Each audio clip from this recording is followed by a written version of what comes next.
마태복음 6장 1절에 4절인데 오늘은 너는 구제할 때 4절 말씀 같이 읽겠습니다. 같이 마태복음 6장 4절 내 구제가 은밀한 중에 있게 하라. 그리하면 은밀한 중에 보시는 내 아버지께서 친히 내게 드러나게 보상해 주시리라. 구제 원칙은 은밀하게입니다. 은밀하게. 너는 구제할 때에 하는 기도합니다. 이대적으로 간주 하나님 감사합니다. 오늘 주의 말씀을 선포합니다. 주님께서 오시고 기록된 말씀이 영어로 저희 마음판에도 전달되고 저희 마음판에 기록되게 하여 주시옵소서. 사랑 아버지 하나님, 영의 생명의 말씀이 권능있게 효력있게 자유로운 행로를 얻어서 저희 안에 일하시고 열매를 맺어주시고 아버지 하나님 저희가 힘을 얻게 하여 주시옵소서. 모두 은혜를 받고 주의 평강이 차고 넘치게 하시고 주의 기쁨이 참 가득하게 해 주시옵소서. 사랑 아버지 하나님, 참으로 험악한 시대에 살고 있습니다. 음란하고 패역한 이 시대에 저희가 살고 있습니다. 정말 롯과 같이 혼의 고통을 받을 때가 많이 있습니다. 사랑 아버지 하나님, 저희가 이 시대에 동화되지 않고 일치하지 않고 세상에 친구가 되지 않게 하옵시고 아버지 하나님, 제 육신의 정과 욕심을 그것 모두 십자에 못 박고 아버지 오직 저희가 주님을 따르고 주님으로부터 오는 빛을 받게 하여 주시옵소서. 그리고 큰 기쁨을 누리게 해주십시오. 감사드립니다. 주의 성기도 합니다. 아멘. 오늘 이 시간은 주께서 유대인들이 행하던 종교 행위에 대해서 말씀해 주셨습니다. 기도하는 것, 구제하는 것, 금식하는 것 등 그들이 일상에서 자랑스럽게 행하던 일들을 어떻게 해야 되는지를 보여주신 겁니다. 주께서는 바리새인과 서기관들과 율법사들이 또 제사장들, 레위인들이죠. 주로 기도하고 구제하고 금식하는 등 종교 행위와 선을 행하고 일을 행할 때 그것이 주께서 받으시는 기도냐, 주께서 받으시는 구제고 금식이냐 말이죠. 주께서 인정하시는 그런 자선, 그런 의, 주께 인정받고 보상을 받는 그런 행위들이 되게 하라고 말씀하신 겁니다. 유대 종교인들은 늘 사람들의 인정과 칭찬과 높임을 받는 것, 그런 행위들, 사람들의 인기를 얻고 사람들로부터 존경과 영광을 받기를 굉장히 갈구했습니다. 인정욕구라 그러죠. 특히 종교인들이 가장 심한 게 인정욕구예요. 뭐 돈은 많이 못 벌더라도 인정은 받고 싶은 거죠. 인정욕구예요. 누구나 다 마찬가지일 겁니다. 인정욕구예요. 하나님의 칭찬보다 사람들의 칭찬을 더 사랑했습니다. 이건 헛되고 무익한 일입니다. 유대인들이 율법에 따라 율법에 기록된 행위를 하는 것은 이론의 여지가 없이 분명히 잘한 일입니다. 그런데 어떤 경우에는 선을 행하면서도 잘못하고 죄를 짓는 일이 있습니다. 잘하고도 욕먹는 나는 말도 있지만 의를 행하고 선을 행하고 의를 행하면서도 나에게 아무 유익이 없고 그것이 도리어 죄가 된다. 어때요? 그만큼 억울한 일도 없을 겁니다. 잘하고 욕먹는 일이 얼마나 억울한 일이에요. 잘하고 욕먹는 일이. 근데 그게 뭐 잘하고 욕먹는 정도가 아니라 그것이 죄다, 불법이다 그러면 더 황당한 일이겠죠? 주님께서는 성도들이 구제나 금식이나 기도를 할 때 한 가지 원칙을 제시해 주셨는데 그것은 바로 은밀하게. 사람들에게 보이지 않게, 은밀하게. 어느 정도 은밀해야 되느냐 하면 남이 모르는 정도가 아니라 나도 모르게, 내 오른손이 하늘을 내 왼손이 모르게, 나의 오른손이 하는 일을 왼손이 모르게 할 정도로 은밀하게 하라고 하십니다. 주님의 이름 중에 하나가 뭐죠? 은밀입니다. 은밀. 주님의 이름 중에 하나가 은밀이에요. 사사기 14년 18절 주의 전사가 그에게 이르시되 어찌하여 내가 이같이 내 이름을 묻느냐 내 이름은 은밀하니라 하니라. 하나님께서 성도들에게 은밀하게 하라는 일은 은밀하게 행해야 됩니다. 그렇지 않으면 하나님부터 아무런 보상을 받을 수 없습니다. 은밀하게 해야 되는 것은 죄가 아니라 사람들은 죄를 은밀하게 짓죠. 불법이나 죄를 은밀하게 짓는데 죄를 은밀하게 지어야 되는 게 아니고 선행과 의로운 일을 은밀하게 해야 된다. 선을 행하는 것과 나누어진 일과 기도하는 일은 우리가 마땅히 힘써 행해야 할 일입니다. 우리는 구제를 할 것인가 말 것인가, 기도를 할 것인가 말 것인가, 이거는 토론할 대상이 아니고 갈등이나 고민할 내용이 아니죠. 그럼 무조건 해야 되는 거예요. 그럼 무조건 자유롭게 해야 되는 일인데 마땅히 해야 될 일. 주님은 율법과 구제에 대해서 말씀하시는데 다만 구제의 방법, 하나님에게 그 일이 보상을 받는 방법을 일러주었습니다. 구제 원칙을 은밀하게 사람들에게 드러나지 않게. 이 원칙대로 하면 하늘에 계신 하나님 아버지께 보상을 받게 되고 하나님이 드러나게 갚아주신다는 겁니다. 그러나 사람들 앞에서 공개적으로 자랑스럽게 할 때 하나님의 보상이나 칭찬은 전혀 없습니다. 주님은 직접 공중의 새 한 마리까지 먹이시며 그들의 백합화까지 입히시는 분입니다. 하지만 이 땅에 믿는 성도들을 먹이실 때 형제들이 서로 돕는 구제와 선행이란 방법을 주로 사용하십니다. 고난에 처한 형제들을 먹이고 입히는 일은 주님께 먹을 것을 주고 입을 것을 주는 것과 동일합니다. 우리가 형제들에게 가난과 궁핍, 도움을 필요로 하는 형제들에게, 이웃들에게 무언가를 주는 것은 주님께 직접 내가 도움을 주는 것과 같다고, 주님을 다이렉트로 돕는 것과 같다고요. 마태복음 25장 34, 36절에 그때 왕이 자기 오른편에 있는 자들에게 말하기를 오라 너희는 내 아버지께 복을 받은 자들이로다 너희는 세상의 장관이로 너희를 위하여 예비된 왕국을 상속하라 이는 내가 줄였으나 너희가 내게 음식을 주었으며 내가 목말랐으나 너희가 내게 마실 것을 주었으며 내가 나그네였으나 너희가 나를 받아 주었도다 내가 헐벗었으나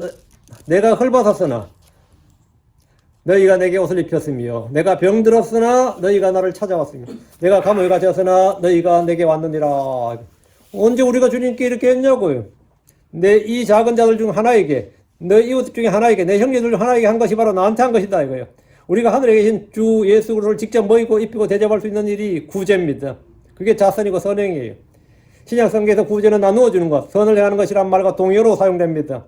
또한 구제는 하나님께 드리는 희생물이기도 합니다. 히브리서 13장 16절에 오직 선을 행하는 것과 나누어 준 걸 잊지 말라. 이는 하나님께서 그러한 희생을 매우 기뻐하시기 때문이니라. 이런 이유로 초대교회 때부터 진실로 성경을 믿는 거듭난 성도들은 가난한 가운데서도 힘이 넘치도록 자원하여 연보하고 구제를 드렸습니다. 이들은 교세 확장을 위해서 기복적인 소원 때문에 드린 것이 아니라 오직 마음에 품은 그리스도의 사랑으로 인해 자원해서 드린 겁니다. 이후 사랑이 있으면 구제는 저절로 일어나는 겁니다. 마음에 하나님 사랑이 없으면 창고에 양식이 넘쳐나도 구제는 나오지 않습니다. 율법을 행하기 위해서 구제를 하고 헌금하고 선행을 하려면 그것이 무거운 짐이 되지만 내 속에 하나님의 사랑, 하나님의 은혜가 넘치면 율법의 모든 명령들은 자연스럽게 삶의 방식이 되어버립니다. 물질이 전에 마음입니다. 돈이 먼저가 아니라 마음이 먼저입니다. 선행이 전에 사랑입니다. 요한일서 3장 17절 그런데 누가 이 세상에 좋은 것을 가지고 있으면서 자기 형제가 궁핍한 것을 보고도 동정하는 마음을 닫으면 하나님의 사랑이 어찌 그 속에 거하겠느냐. 내가 마음을 닫으면 하나님의 사랑도 거하지 않는다고. 내가 마음을 닫으면 하나님의 사랑도 거하지 않는다. 어찌 그 속에 거하겠느냐. 하나님의 사랑이 어찌 그 속에 거하겠느냐. 마음에서 행위가 나옵니다. 사도 요한은 사랑과 구제의 관계에 대해서 말했다면 야고보는 믿음과 구제에 대해서 말했습니다. 야고보서 2장 15, 17절 만일 어떤 형제나 자매가 헐벗고 일용할 양식이 없이 양식이 궁핍한데 너희 중에 하나가 그들에게 말하길 평안에 떠나가라 너희는 따뜻하게 하고 배부르게 하라 그러나도 불구하고 너희가 그들에게 몸에 필요한 그것들을 주지 않으면 그것이 무슨 유익을 주겠느냐. 마찬가지로 믿음도 만약 행위들이 없이 홀로 있으면 죽은 것이니라. 믿음도 행위 없이 그 믿음이 홀로 있으면 말이야. Being alone. 믿음이 홀로 있으면 죽은 것이니라. 믿음과 사랑이 있으면 구제는 자발적으로 열매를 맺게 됩니다. 율법의 핵심과 근본은 언제나 행위가 아니라 믿음입니다. 율법이 더 중대한 것이면 믿음과 사랑, 공의. 가난한 자를 구제하는 일은 하나님 뜻이고 성경적인 원칙입니다. 모세 율법이고 신약의 계명입니다. 레위기 15장 35절에 내 형제가 가난하게 되고 쇠약하게 되어 너와 함께 있거든 너는 그를 구제하되 참으로 그가 나그네 있거나 머무는 자일지라도 너와 함께 살도록 하라. 그런데 구제를 세금 내듯이 또는 불우이웃 돕기 성금을 내듯이 준조세 성격의 기부금을 내는 식으로 하면 불평이 나오고 짜증이 납니다. 사회적 지위나 체면 때문에 하는 구제도 있고 이기적 동기로 하는 구제도 있습니다.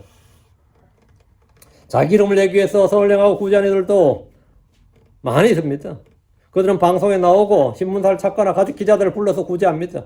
그런데 구제를 통해 자신이 선한 사람, 자비로운 사람, 남을 잘 돕는 사람, 너그러운 사람, 우로운 사람, 돈을 벌 줄 알지만 잘 쓸 줄 아는 사람, 제대로 쓸 줄 아는 사람, 이런 각양 좋은 칭찬과 영광을 얻기 위해서 하는 사람들은 지금도 곳곳에서 볼 수 있습니다.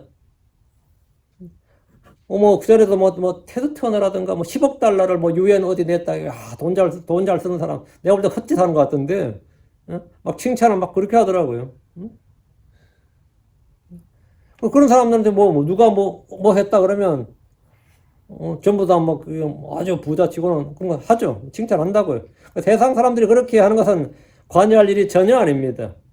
어떤 분은 몇 년간 구제 사업을 한 후에 그 지역에서 인기와 명성을 얻고 선거에 나온 일도 있습니다. 그러나 성도들이 그래서는 안 된다는 겁니다. 종교개혁자 중에 하나 있던 존 켈빈은 자신의 인생 강령을 두 개로 했어요. 첫째가 for the glory of God, 둘째가 in the sight of God. 첫째, 하나님의 영광을 위해서. 나는 모든 일을 하나님의 영광을 위해서 한다. 둘째, 나는 모든 일을 하나님의 목전에서 하나님의 눈앞에서 한다. 이거예요. 하나님의 눈앞에서 한다. 이 말은 뭐죠? 정직하게 한다. 이거예요. 모든 일은 하나님의 영광을 위해서. 모든 일은 하나님의 눈앞에서 자신을 위해서가 아니라 하나님의 영광을 위해서 사람들의 눈이 아니라 하나님의 눈앞에서 살기를 결단했던 겁니다. 우리 역시 이런 삶의 자세가 필요합니다. 우리 주님은 이스라엘 백성들이 금식을 하는 것보다 구제와 선행을 행하는 것을 훨씬 더 기뻐하시며 그것이 내가 택한 금식이니라 이렇게 말씀하셨습니다. 이사야 58장 6절 7절 내가 택한 금식은 이것이 아니겠느냐고 사악함의 결박을 풀어주고 무거운 짐을 벗겨주며 학대당한 자를 놓아주며 너와 자유로 가게 하므로 너희가 모든 멍에를 꺾는 것이 아니겠느냐. 또 줄인 자들에게 내 빵을 나누어주며 내 쫓긴 가난한 자들을 내 집에 드리는 것이 아니겠느냐. 또 벌거벗은 자를 볼 때 입히며 내 살붙이를 피하여 스스로 숨지 아니하는 것이 아니겠느냐. 의미 없는 종교 행사나 종교 의식보다는 이웃을 보살피는 구제가 더 하나님의 뜻을 수행하는 일입니다. 구약의 율법시대로 해서 행위는 의식이 중요한 것이 아닙니다. 주님 율법의 의식보다 구제를, 희생물보다는 긍휼을 더 원하셨습니다. 율법 외적 행위보다 사랑이 더 중요한 것이라고 말씀하시니까 구약이라고 해서 예외가 아닙니다. 바리새인들은 이를 간과한테 율법 준수만 강조함으로써 위선자라는 호된 책망을 들었습니다. 선을 행하고도 보상이 없고 구제를 한 후에도 책망을 받는다면 이것이야말로 얼마나 억울하고 헛된 일입니까? 자, 본문 보겠습니다. 6장입니다. 6장 1절 너희는 사람들에게 보이려고 그들 앞에서 구제하지 아니하도록 주의하라. 그렇지 않으면 너희는 하늘에 계신 너희 아버지께 보상을 받지 못하느니라. 주님은 구제이든 1절에 구제, 5절은 기도, 16절은 금식이죠. 구제든 기도든 금식이든 뭐 하여튼 자선이든 그 무엇이든 사람들에게 보이기 위해 하는 것은 다 악하다고 말씀하셨습니다. 구제는 좋은 겁니다. 구제, 자선은 굉장히 좋은 거예요. 기도 역시 쉬지 않고 뜨겁고도 열렬하게 해야 되는 겁니다. 금식 역시 귀한 겁니다. 자기 혼을 징계하고 절제하는 거잖아요. 하지만 아무리 좋은 것이라도 하나님 앞에서 하는 것이 아니라 사람들에게 보이려고 할 때 그것은 아무것도 아닙니다. 당시에 유대의 종교 지도자들은 무슨 일이든지 하나님 앞에서가 아니라 사람들 앞에서 하기를 좋아했습니다. 기도를 해도 길거리에서 잘 보이는 곳에서 사람들 오고 다니는 곳에서 길게 기도를 했어요. 길게. 구제를 할 때도 누가 했는지 이름을 써서 냈는데 이는 오늘날 장로교회 헌금봉투에 이름 쓰는 것에 원조가 아닐까 생각이 듭니다. 모든 헌금봉투에다 이름을 쓰잖아요. 이름다. 내가 이만큼 했다는 걸 말아달라 이거지. 금식할 때는 일부러 얼굴을 흉하게 하고 했습니다. 나 지금 금식 중이라고. 마태복음 23장 5절에 그러나 그들은 사람들에게 보이기 위해 그들 자신의 모든 행위를 하느니라. 그들은 그들의 성공함의 폭을 넓게 만들고 그들 자신의 옷단을 크게 하느니라. 왜? 사람들에게 보이려고요. 공명심은 타락한 육신의 본성입니다. 자신의 이름을 내고 싶은 것, 사람들의 칭찬과 영광을 구하는 일은 누구나 탐하는 그런 겁니다. 오늘날 목회자들 가운데도 이런 분들이 많이 있습니다. 내가 뭐 교회를 크게 하든 작게 하든 간에 그 사람이 믿음 좋은 사람, 성경 잘 아는 사람, 뭐 특별한 열심히 있는 사람, 뭔가 이런 영적인 사람이란 인정을 받고 싶은 거예요. 그것만 있어도 배부르지. 그것만 있어도 뭐 좀 고생하더라도 살만하지. 그래서 뭐 목사님들하고 인사할 때 뭐 명함에 보면 막 양력이 왜 그렇게 많아, 목사님이. 어느 교회 목사 이거 하나로 딱 끝이 나지 않고 양력이 막 빡빡해요. 길다 하래요. 그 양력 중에 제가 이게 내 설교 여러 번 했던 것 같은데 제가 이제 잊혀지지 않는 그 양력이 하나 있어요. 아시죠? 40일 금식기도 3회. 명함에 박아놓고 다니는 거예요. 40일 금식기도 3회. 야, 지금 대단해, 그죠? 난 한 번도 못 했는데.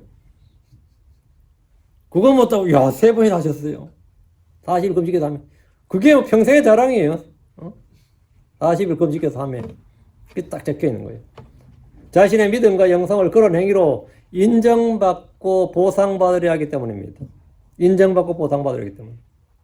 때로 어떤 형제들과 이야기하다 보면 묻지도 않았는데 지금까지 자신이 성경을 몇 번 읽었고 구령을 몇 명 했고 혼을 몇 명이나 구원했고 어떻게 알아 제가 몇 명 구원했는지. 성경을 몇 구절 암송한다는 것을 자랑스럽게 밝히는 분들도 있습니다. 하나님은 사람이 무슨 일을 행했는지 보실 뿐 아니라 그가 무슨 동기로 무슨 목적으로 무슨 의도로 무슨 이유로 행했는지 먼저 그 속중심을 보십니다.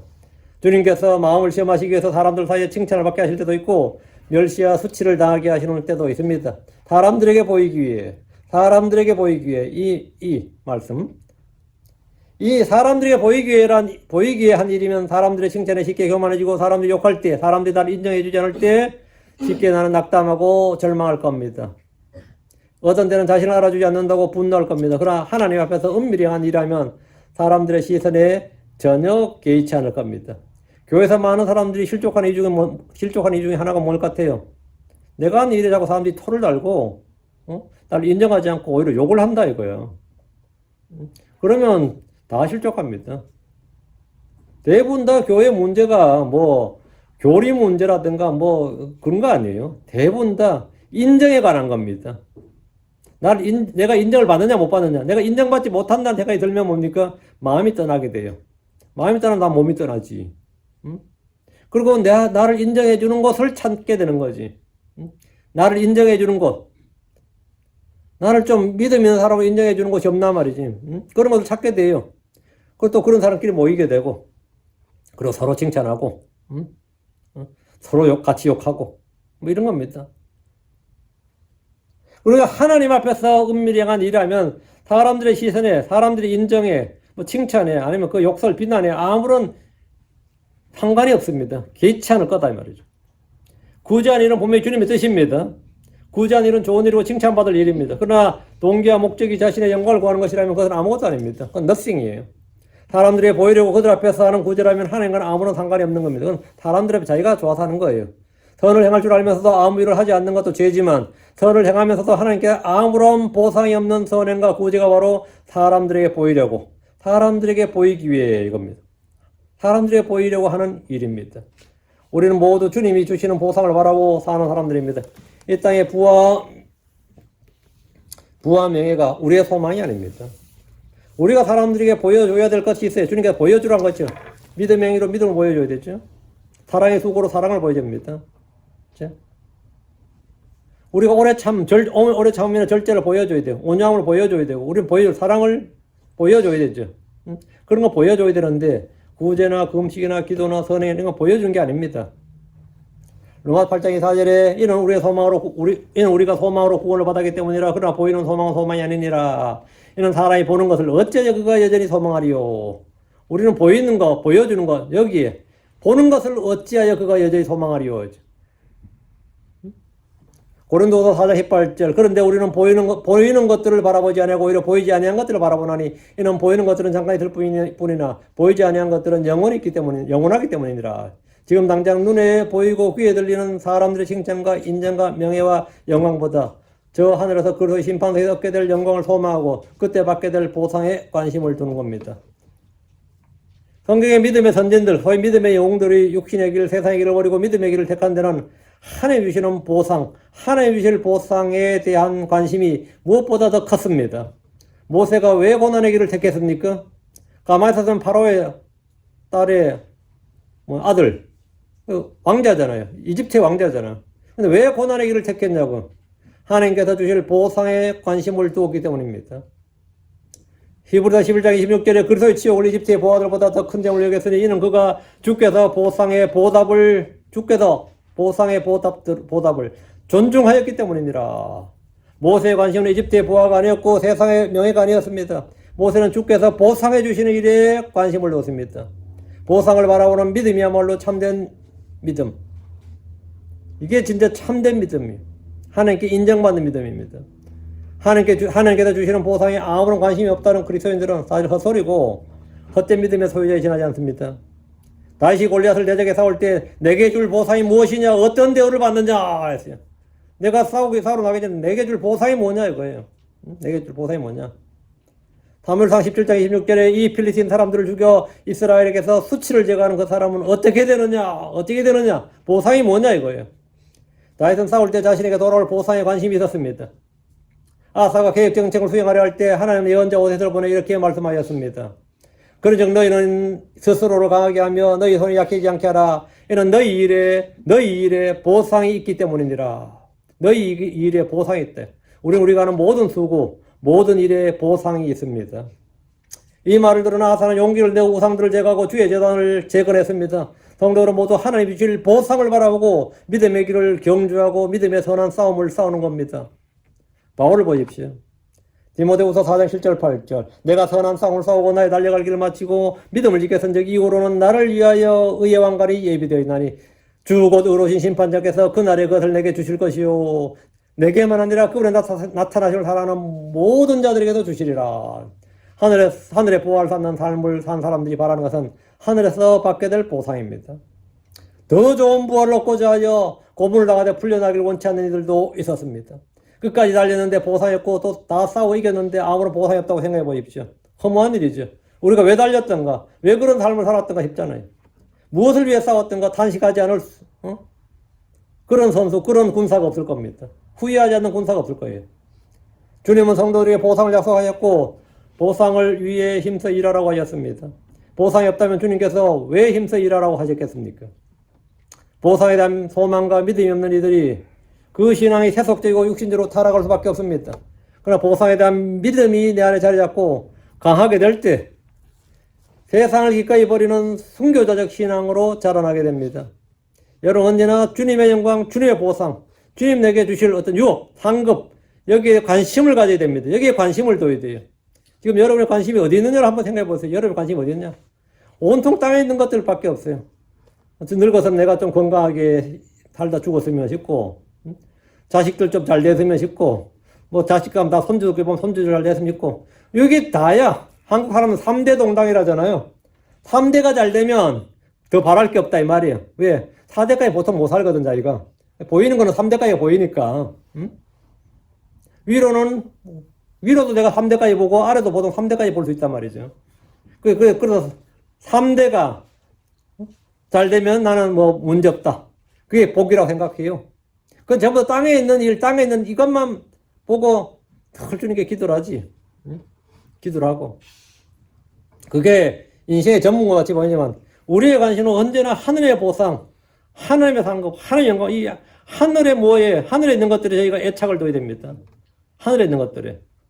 여러분 눈이 지금 계속해서 땅에 있는 것들, 세상에 있는 것들이 있다면 사실은 죄를 회개하고 마음을 돌이켜야 됩니다. 내가 내가 신앙생활 그렇게 잘못했나 싶지만 사실 엄청나게 잘못하고 있는 겁니다. 엄청나게 잘못하고 있는 거예요. 다시 1절. 다시 1절. 너희는 사람들에게 보이려고 그들 앞에서 구제하지 아니하도록 주의하라. 그렇지 않으면 너희는 하늘에 계신 너희 아버지께 보상을 받지 못하느니라. 여기서 진실로 중요한 한마디가 있습니다. 하늘에 계신 너희 아버지께. 하늘에 계신 너희 아버지께. 주님은 복음서 곳곳에 하늘에 계신 내 아버지. 이 말씀을 자주 하셨는데 동시에 말씀을 듣는 제자들과 무리들 향해서 하늘에 계신 너희 아버지 이렇게 말씀하심으로써 하나님을 믿는 유대인들의 민족적 정체성, 그들의 영적 신분을 확고하게 밝혀주었습니다. 구약의 유대인들은 말이죠. 하나님을 부를 때 하늘에 계신 아버지, 하늘에 계신 하나님 이건 별로 없었어요. 왜? 그들의 성전이 땅에 있었기, 예루살렘 성전에 있었기 때문에 주님은 그 성전에 계신다. 주님 그 예루살렘 성전에 계신다고, 그게 주의 집이고 주의 성전이니까 하늘에 계신이 없었다고. 거의 뭐 예를 들어서 구약 읽어볼 때면 이런 표현이 거의 없어요. 그런데 이제 이 성전이 불타버렸네, 파괴되고 불타버렸네. 그 자기는 땅도 잃어버리고 바벨론 가니까 하늘에 계신 뭐 땅에 있는 이게 안 되잖아. 근데 그때부터 하늘에 계신이 되는 거죠. 그때는 하늘에 계신밖에 안 돼요. 하늘에 계신. 주님께서도 이 땅에 오셨을 때 하늘에 계신 너희 아버지 이 말씀 많이 하셨어요. 하늘을 믿는 유대인들의 민족적 정체성, 그들이 바라보아야 될 것, 그러면 하늘에 계신 하늘. 지금까지 그들은 모든 눈이 땅에 고정되어 있습니다. 왜? 율법에 약속된 모든 복이 땅에 있는 것들이에요. 구약의 율법은 땅입니다. 땅. 근데 교회는 뭐죠? 땅에 대한 약속은 없어요. 다 하늘에 있는 것들이라고. 주님은 제자들 향해서 그리고 땅에 있는 자를 너희 아버지라 부르지 말라. 이는 너희 아버지는 한 분 곧 하늘에 계신 분이시니라. 하늘에 계신 분이시니라. 이는 육신의 아버지를 아버지라 부르지 말라는 것이 아닙니다. 기독교는 조상도 없고 애비 어미도 없는 그런 종교란 말이 아닙니다. 주님은 이 땅에 있는 누구도 영적으로 우리를 나갈 수 있는 존재가 아니다. 그런 존재는 없다는 겁니다. 영적 아버지가 될 수 있는 이는 하늘에 계신 하나님 한 분뿐입니다. 육은 육을 낳을 뿐이고 영을 낳을 수는 없습니다. 육에서 난 것은 육이고 영에서 난 것은 영입니다. 육에서는 영이 나지 않습니다. 하나님 우리를 진리로 낳으신 아버지입니다. 아버지. 야고보서 1장 18절에 그분은 자신의 뜻이었더라. 그분께서 그분께서 우리를 진리의 말씀으로 낳으셨도다. 이것은 우리가 그분의 창조물들 중에 첫 열매들의 한 종류가 되게 하려 하심이니라. 베드로 1장 3절에 하나님과 우리 주 예수로의 아버지께서는 복되시도다. 그분께서 자신의 풍성하신 자비에 따라 죽은 자들로부터 예수로의 부활로 말미암아 우리를 다시 낳아서 산 소망에 이르게 하셨으며, 낳은 분이 누굽니까? 그분께서 낳으셨다. 낳은 분은 그분께서. 하나님은 아버지입니다. 하나님 우리의 뭐다? 아버지시다. 하나님께로 태어난 자들이 하나님의 자녀들입니다. 요한복음 1장 12절 13절 그러나 그분을 받아들인 자들 모두에게 곧 그분의 이름을 믿는 자들에게 하나님의 아들들이 되는 권능을 그분께서 주셨느니라. 이들은 혈통으로나 육신의 뜻이나 사람의 뜻으로 하지 아니하였고 하나님에서 태어난 자들이니라. 이들은 뭐 하나님에서 태어난 자들이니라. 예수를 믿는 자들은 하나님께로부터 태어난 자들입니다. 하나님은 무엇으로 낳으셨는가? 진리의 말씀으로 우리를 낳으셨습니다. 말씀으로 낳으셨다고. 우리가 다시 태어난 것은 뭐다? 하나님 말씀으로 된 겁니다. 베드로전서 1장 3절 너희가 다시 태어난 것은 썩을 씨에서 난 것이 아니오 오히려 썩지 아니할 씨고 살아있고 영원히 가는 하나님의 말씀으로 된 것이니라. 말씀은 영적 씨앗, 생명의 씨앗입니다. 우리의 몸은 육신의 아버지에게 나지만 영은 성령을 통해서 만날 수 있습니다. 말씀의 씨앗이 우리 마음속에 뿌려질 때 성령께서 그 씨앗에서 우리의 영을 낳으시는 겁니다. 그래서 요한복음 3장 6절 8절 육에서 난 것은 육이요 성령에서 난 것은 영이니라. 내가 내게 말하길 너희가 반드시 다시 태어나야 하리라 한 것이 놀라지 말라. 바람이 마음대로 불매 내가 그것에 소리 들어도 그것이 어디서 와서 어디로 가는지 알지 못하노니 성령에서 난 모든 사람도 그러하니라. 이런 영적 지식은 신약 성도들에게 너무나 잘 알려진 기본 교리지만 실제 영적 출생에 경험이 없는 분들이 오랫동안 종교 생활만 하는 분들도 많이 있습니다. 다시 태어나셨습니까? 그러면 그게 뭐예요? 그런 사람도 있어요. 거듭나셨습니까? 그럼 그게 뭐예요? 그래요. 교회 다닙니까? 그럼 예, 이러는데 구원받으셨습니까? 그럼 글쎄요. 거듭나셨습니까? 하면 그건 처음 듣는 말인데 교회 몇 년 다니셨는데 수십 년 다녔다 이거예요. 거듭나셨습니까? 당신이 여기 다시 태어났습니까? 진리의 말씀으로 내가 다시 태어났느냐고. 하나님께서 나를 낳으셨다. 나는 하나님의 아들이다. 하나님께서 우리가 하나님의 아들이니까 내가 하나님 아바 아버지라 부르는 거죠. 하나님이 뭐 나를 낳으시도 않는데 아바 아버지라 부르지만 어떻게 아바 아버지라 부르죠? 불러요. 못 부르지. 하나님 아버지가 아니라 그럴 때는 하나님 아저씨가 되는 거지. 하늘에 계신 하나님 아저씨요. 이래야 되는 거지. 하나님도 그렇지 않겠어요? 하나님 아버지 하면 네가 언제 내 아들이었냐고 그러죠. 네가 언제부터 내 아들이었냐고.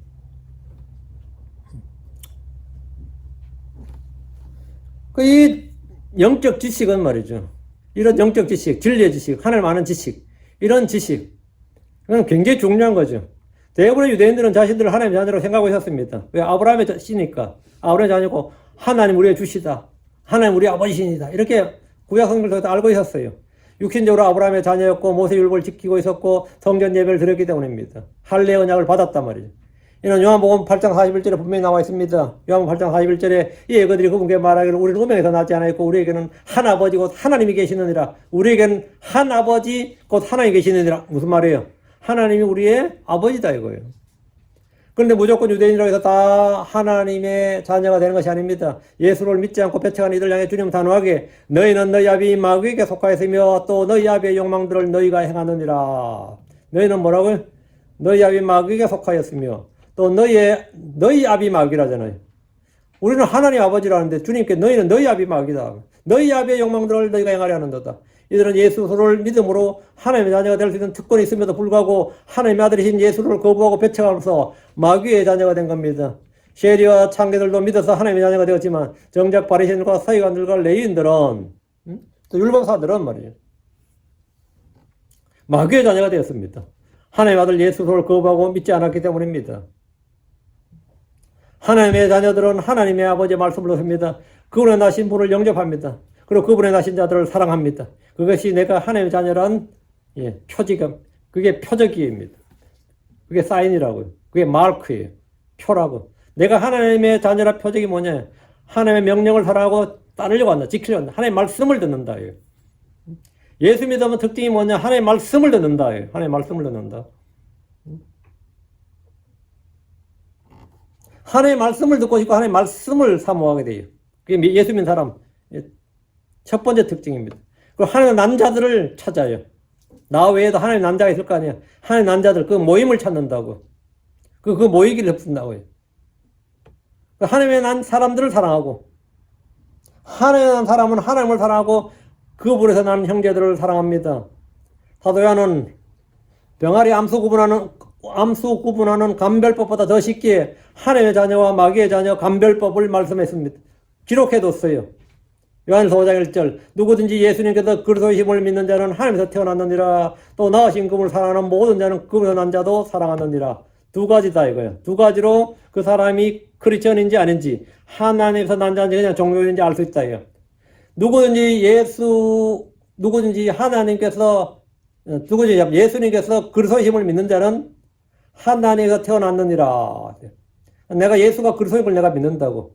예수가 그리스도의 힘을 믿는다. 뭐만 알겠죠? 예수가 그리스도의 힘을 믿는다. 예수가 성경에 예언된, 구약 성경에 예언된 그 메시아, 그 그리스도의 힘을 믿는다고. 그리스도가 누군지, 그리스도를 믿는데 그리스도가 누군지를 몰라. 그리스도를 믿어도 그 사람은 거듭난 사람이 아니에요. 지금도 유대인들은 그리스도를 믿습니다. 그런데 예수가 그리스도인 걸 믿지 않는 거지. 그 구원은 뭐다? 하나님에서 태어난 건 어떻게 태어난다고? 예수가 그리스도인 걸 믿는 게 구원받는 거예요. 예수가 그리스도인 걸, 예수가 주이시고 그리스도인 걸 믿는 사람이 하나님에서 태어났느니라. 이거 제 말이 아니고 성경에 따르면 누구든지 예수님께서 그리스도의 힘을 믿는 자는 하나님에서 태어났느니라. 여러분 하나님에서 태어났습니까? 예수님께서 그리스도의 힘을 믿어요. 그러면 하나님에서 태어난 자예요. 그렇지 않으면 하나님 난 자가 아닙니다. 다음, 또 낳으신 그분을 사랑하는 모든 자는 그분에서 난 자도 사랑하느니라. 그분에서 난 자. 크리스천은 누굴 사랑한다?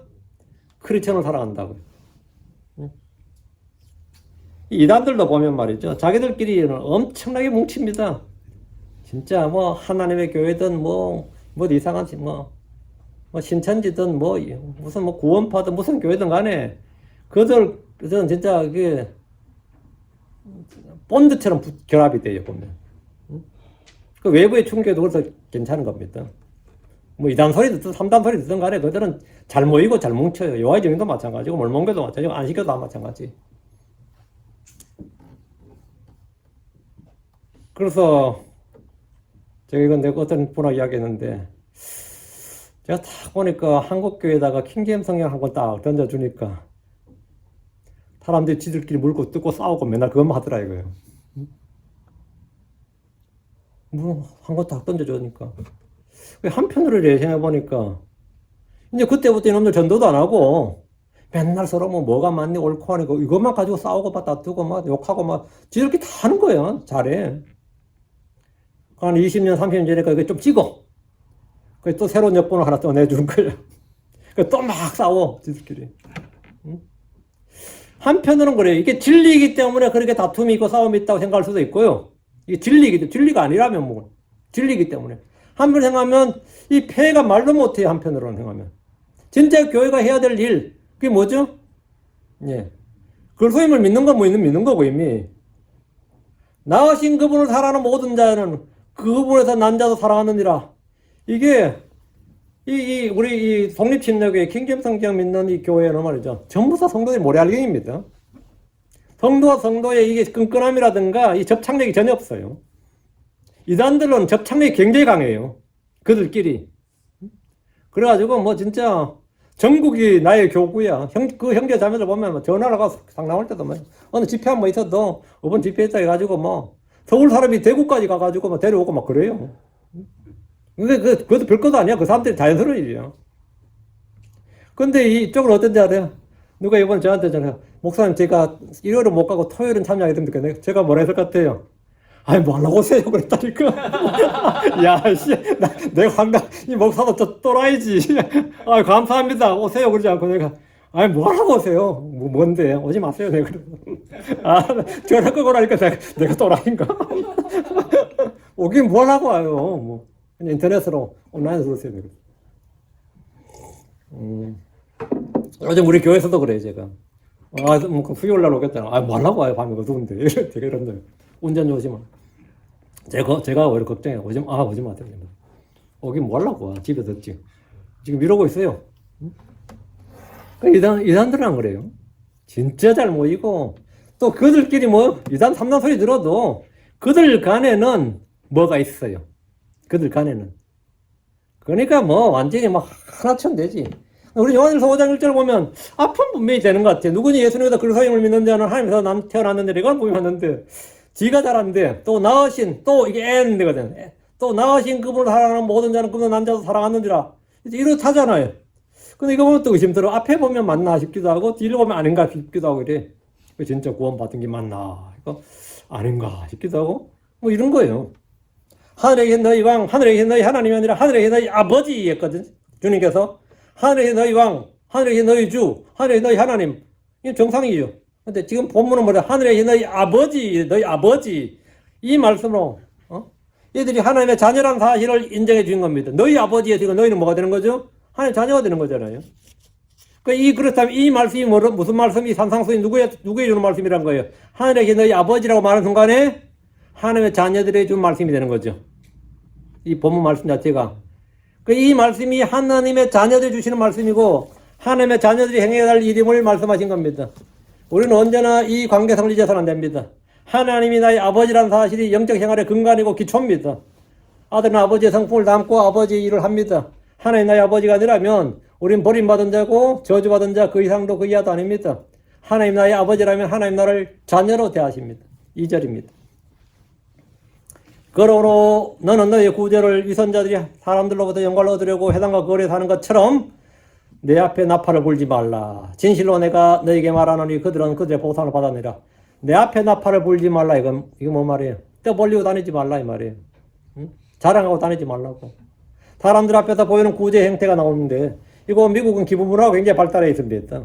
그래서 누가 기부를 하면 자연스럽게 누가 이 교회에 얼마를 기부하였습니다. 누가 얼마를 헌금했습니다. 이렇게 밝히고 미국 교회 오면 말이죠. 동판이나 이름을 새겨놓고 뭐 아주 그 사람의 업적을 기리고 건물 이름에 아예 기부자 이름을 따라 부릅니다. 여기에 건물 하나 서면 이 건물 이름을 누가 예를 들어 멀더란 미타 멀더시가 예를 들어 여기 기부했다 그러면 멀더 빌딩 이렇게 붙여버린 거죠. 한국에 미타 박이 있고 만들면 미국 사람들은 여기다 아예 건물 이름 박씨라고 붙여버려요. 이름 자체 건물 이름 자체에다가. 그 기부할 때 보면 그런 거 어느 대학 같은 데 가보면 그런 게 꽤 많아요. 사람 이름 붙어 있는 건물이 꽤 많습니다. 그래서 기부에 대해서 굉장히 좀 우호적이고 그런 거죠. 굉장히 우호적이고. 그럼 그런 걸 밝히는 것도 그렇게 거부감은 없어요. 그런 것도.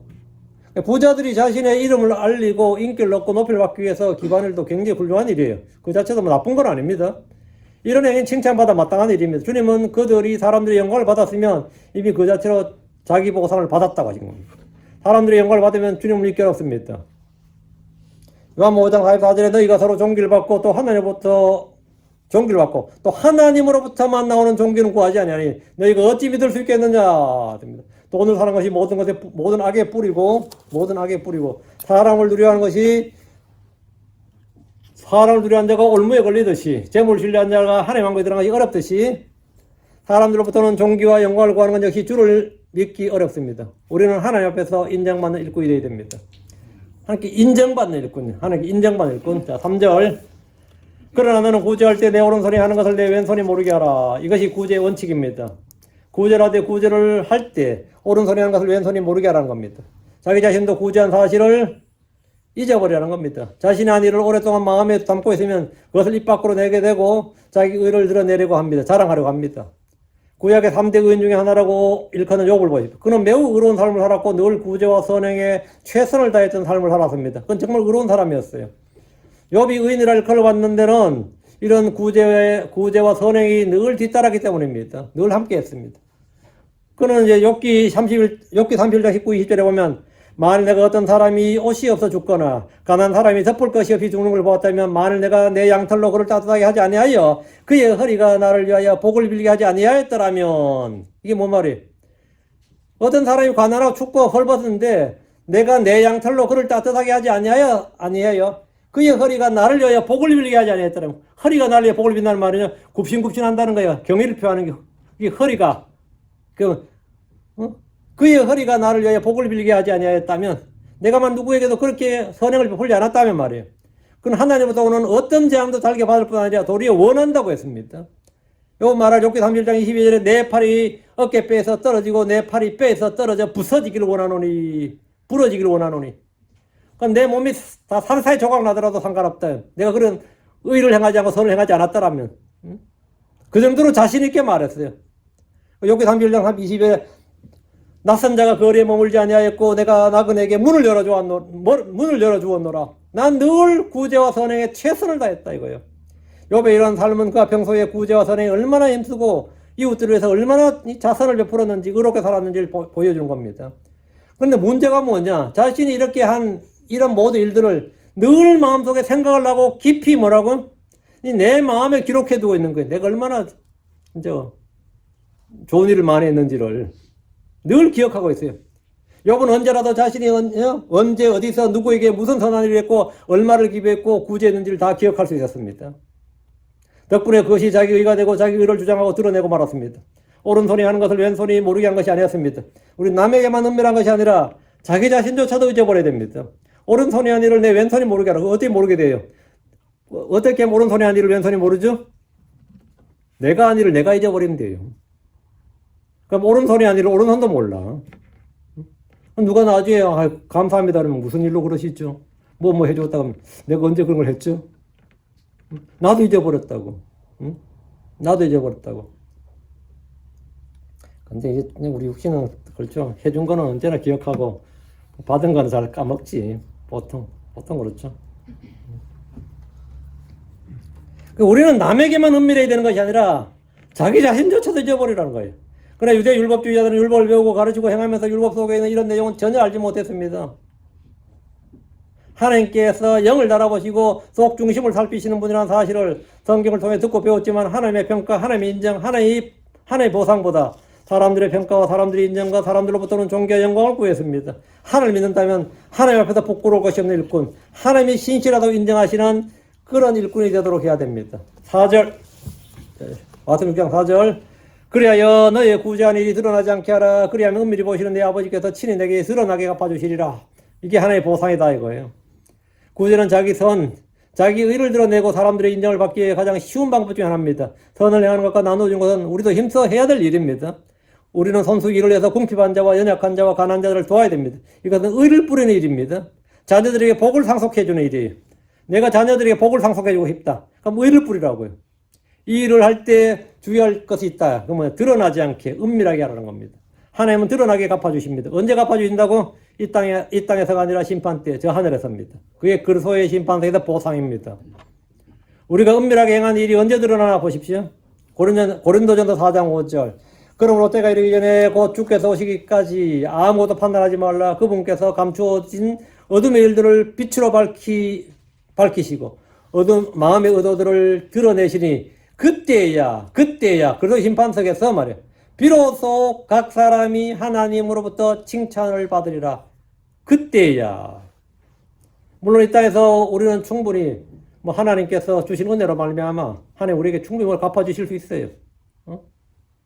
갚아주시죠. 내가 젊을 때 큰 돈을 못 벌었어.